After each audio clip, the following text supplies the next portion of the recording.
सर्व बांधवांना सस्नेह जय जिजाऊ जय शिवराय. बांधवांनो, मी प्रशांत पवार निरपेक्ष या यूट्यूब चॅनल व प्रशांत पवार या फेसबुक तसेच इंस्टा पेजवर आपले सर्वांचं मनपूर्वक स्वागत आहे. बांधवांनो, गेल्या 8 दिवसापासून सर्व जगावर युद्धाची छाया दिसते आहे. गेल्या 8 दिवसापासून आपण पेपरमध्ये, वर्तमानपत्रात, टीव्ही चॅनलला, सोशल मीडियामध्ये आपण बघत असाल की इराण, इस्रायल तसेच अमेरिकेचे युद्ध चालू आहे. या युद्धाचे आपल्या भारतावर काय परिणाम होणार आहेत, आत्ताचे सध्याचे काय परिणाम आहेत, दूरगामी काय परिणाम आहेत व हे युद्ध का व कशासाठी होत आहे यावर आपण आज थोडीशी संक्षिप्त अशी चर्चा करणार आहोत.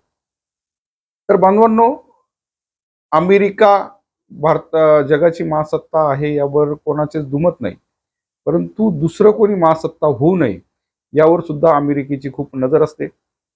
आज जर या युद्धाचं जर कारण बघाल तर यात 2 कारणं सांगता येतील. एक कारण म्हणजे की क्रूड ऑइल.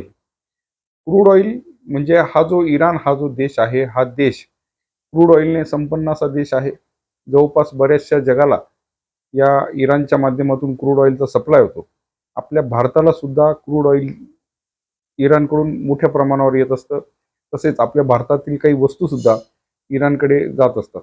म्हणून व्यापाराच्या बाबतीत जर म्हटलं तर इराण हा आपला मित्र देश आहे. बऱ्याच वेळा इराणने आपल्याला भारताला खूप मोठ्या प्रमाणावर सपोर्ट सुद्धा केलेला आहे. मध्यंतरीच्या काळात पूर्वी जेव्हा अटल बिहारी वाजपेयी यांनी पोखरणला जी अणु चाचणी केली होती, या अणु चाचणीला संपूर्ण जगाने निर्बंध आपल्यावर लादले होते. अमेरिकेने आपल्यावर निर्बंध लादले होते. पण त्यावेळेस इराण हा एकमेव असा देश होता की आपल्या मागे हा ठामपणे उभा होता. म्हणून या इराण, इस्रायल तसेच अमेरिका युद्धाबद्दल आज आपण थोडं चर्चा करणार आहोत. कोण नेमकं खरं कोणाचं. आज जर आपण विचार केला तर अमेरिका महासत्ता आहे, परंतु जगात कोणी अण्वस्त्रधारी होऊ नये असा अमेरिकेचे कायमस्वरूपी प्रयत्न असतात. आता दुसरं एक कारण असं सुद्धा आहे की इराणने अण्वस्त्रधारी होण्याचा प्रयत्न केला, त्याचप्रमाणे इराणने अमेरिकेचा विरोध झुगारून अणुबॉम्ब चाचणी केली. त्यामुळे इराणवर अमेरिकेने हे युद्ध लादलेलं आहे इस्रायलच्या माध्यमातून. आता हे युद्ध सुरू व्हायच्या 2 दिवस आधी आपले भारताचे पंतप्रधान हे इस्रायलला गेले होते व त्यांनी इस्रायलच्या पाठीमागे राहण्याचा इस्रायलला शब्द सुद्धा दिला होता. परंतु भारताची आता अशी द्विधा मनस्थिती झालेली आहे की नेमकं इस्रायलला पाठिंबा द्यावा, अमेरिकेच्या मागे उभं राहावं का इराणला पाठिंबा द्यावा असा प्रश्न या भारताला पडलेला आहे. कारण भारताला इकडे आड आणि तिकडे वीर असा प्रकार झालेला आहे. आज जर बघाल, युद्धामुळे दूरगामी तर सोडा, पण आत्ता इन्स्टंट असे परिणाम भारतावर दिसायला लागलेले आहेत. आज शेअर मार्केटचा जर विचार केला तर भारतीय शेअर मार्केट अक्षरशः कोसळलेलं आहे. सोन्याचे भाव गगनाला भिडलेले आहेत. आणि सर्वात महत्त्वाचं म्हणजे भारताचा जो मेन अर्थव्यवस्थेचा जो कणा आहे शेतकरी, आज शेतकरीचा पूर्णतः कंबरडं मोडलेला आहे. आज जर तुम्ही बघाल तर फळबाग, द्राक्ष बागायतदार अतिशय हवालदिल असे झालेले आहेत. कारण हा जो माल आखाती देशांमध्ये आपले द्राक्ष, डाळिंब वगैरे जे एक्सपोर्ट होतात, हे माल बंदरावर अटकलेले आहेत. म्हणून जे शेतकऱ्यांना गेल्या काही महिन्यांपासून 2 पैसे पदरात पडत होते, ते पैसे आता पडणं बंद झालेलं आहे. मालाच्या किमती खूप ढासळलेल्या आहेत. आणि आपण कांद्याच्या बाबतीत जर विचार केला, कांदा जवळपास आपल्या नाशिक जिल्ह्याचं, महाराष्ट्राचं एक मुख्य पीक आहे. या कांद्याच्या बाबतीत जर विचार केला तर आज लाल कांद्याला अक्षरशः 300 ते 350 रुपये रेट मिळत आहे. ह्या युद्धाच्या जो सदृश्य परिस्थिती जी निर्माण झालेली आहे जगावर, त्याचे परिणाम आपल्या भारतावर आतापासून दिसायला लागलेले आहेत. आणि या सर्व घडामोडींमध्ये सर्वप्रथम शेतकऱ्यांचं कंबरडं मोडलेलं आहे. कारण आज जर कांद्याचा जर भाव विचार केला तर 300-350 रुपये भाव आहे.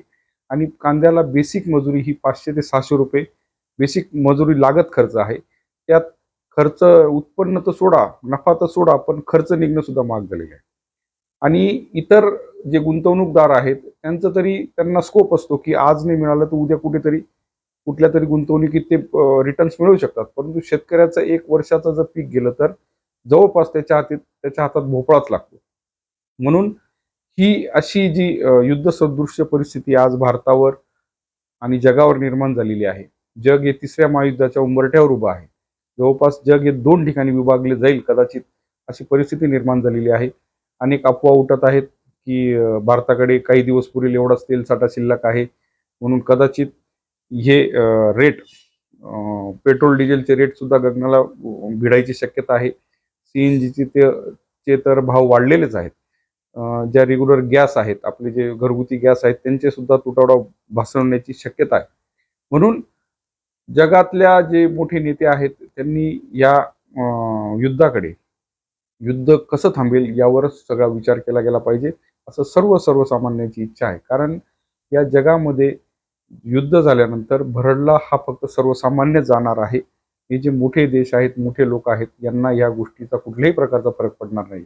म्हणून बेसिकली शेतकरी भरडला जाणार आणि शेतकऱ्याच्या मागे जो मध्यमवर्गीय आहे तो भरडला जाणार आहे महागाईच्या झळांमुळे. त्यामुळे आपण देवाकडे प्रार्थना करूया की हे युद्ध कशा पद्धतीने थांबेल व अमेरिकेला सुद्धा, अमेरिकेचं जो तत्व आता जे चालू आहे, बळी तो कानपिळी, या हिशोबाने स्वतः अण्वस्त्र धारण देश असून इतर लोकांनी अण्वस्त्र धारण करावी नाही याकरता अमेरिकेचा जो जीव चाललेला असतो तो सुद्धा कुठेतरी इथे चुकीचा आहे.